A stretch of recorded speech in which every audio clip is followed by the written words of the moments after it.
This is a disclaimer. I do not legally endorse piracy. Please don't stick your lawyers on me, Disney. Hello, everyone. Nostril here with another off-the-cuff, off-topic talk or ramble, whatever you want to call it. I think I'll start calling these Nostril Soapbox, and I think I will keep making these. I made one in the past about Vim's Lair, and I'll post a link in the video description in case you missed that one. But this topic is kind of different. This isn't really related to video games, but it is a recent event that has caused a lot of headlines and has gotten pretty much everyone across the board universally upset at a certain corporation. So let's dive into it. So to briefly recap the story for those who may not be aware, back in October of last year, a family decided to get something to eat at the Disney World resort that they were visiting, and they decided to eat at a certain restaurant, and they picked it because the restaurant was advertised on Disney's own website as being allergen-free. And this was very important because the wife had severe food allergies, and they informed the waiter about this numerous times. They wanted to make sure that they understood, and the waiter assured them that the food they would receive was allergen-free.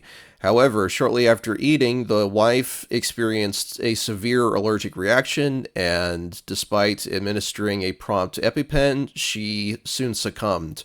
And it was quickly determined that the cause of death was due to the food they had eaten at the restaurant. She had a severe allergic reaction to the food. Now, suffice to say, the husband was quite upset in the wake of this and decided to file a wrongful death lawsuit against Disney.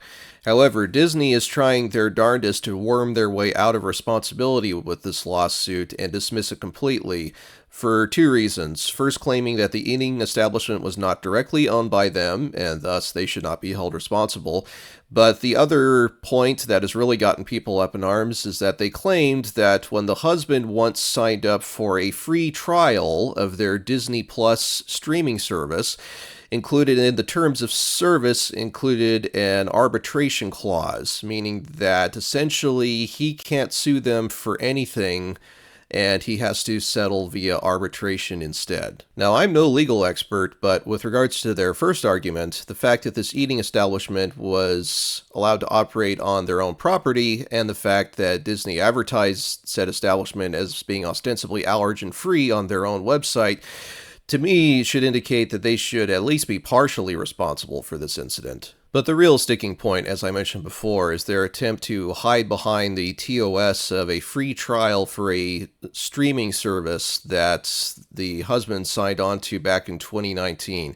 I mean, what kind of asinine leap in logic does one have to make to even consider that to be a remotely defensible argument in such a serious incident as a wrongful death? Now, in my previous Vim's Lair video, when discussing Nintendo, I made comparisons to Nintendo and Disney with just my overall stance of each company, stating that essentially, while I enjoy many of the products made by both of these companies, I dislike many of their business and legal practices. But I feel like I should clarify here that despite my issues with Nintendo, and believe me, I have issues with Nintendo, they absolutely pale in comparison to Disney's utterly reprehensible corporate rap sheet. From spearheading efforts to extend copyright law past any reasonable time frame, to ever-increasingly monopolistic buyouts of other IPs and media outlets, to widespread worker mistreatment allegations, to bending the knee to authoritarian regimes like China,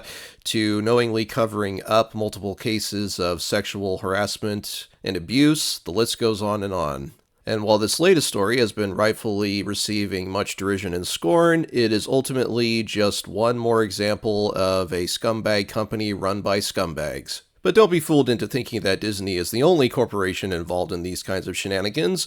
Other media outlets, including YouTube channels like that of Louis Rossmann, who I will post a link to his channel in the video description below, have been banging this drum for quite some time, warning people about corporations, particularly those involved in the tech and entertainment fields, essentially screwing customers out of things like right of ownership and right to repair and right to litigation and so on and so forth through various draconian TOS agreements that practically nobody bothers to read through due to the sheer length and the sheer amount of legalese contained within such documents.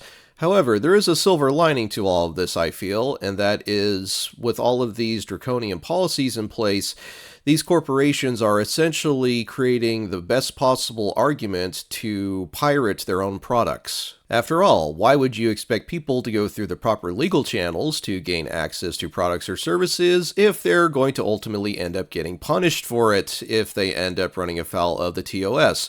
When instead they could fire up a VPN and a torrent client and obtain it via other means that don't leave them beholden to such things. There's a quote by Gabe Newell, CEO of Valve Corporation, that, while it's been bandied about countless times over the years, is still no less true now than it was back then. And that is the issue of piracy ultimately boils down to a service issue. If people get a worse service going through the proper channels to obtain a product, then you can't really blame them for resorting to piracy instead. And the best alternative is to create a better service than what the pirates offer. And I don't know about you, but I can't think of a much worse service than essentially not being able to pursue justice for the wrongful death of your lifelong partner. So, while I feel compelled to say that legally piracy isn't justified, I think it's fair to say that, especially in this instance, morally piracy is absolutely justified, and these corpo scumbags have no one to blame but themselves.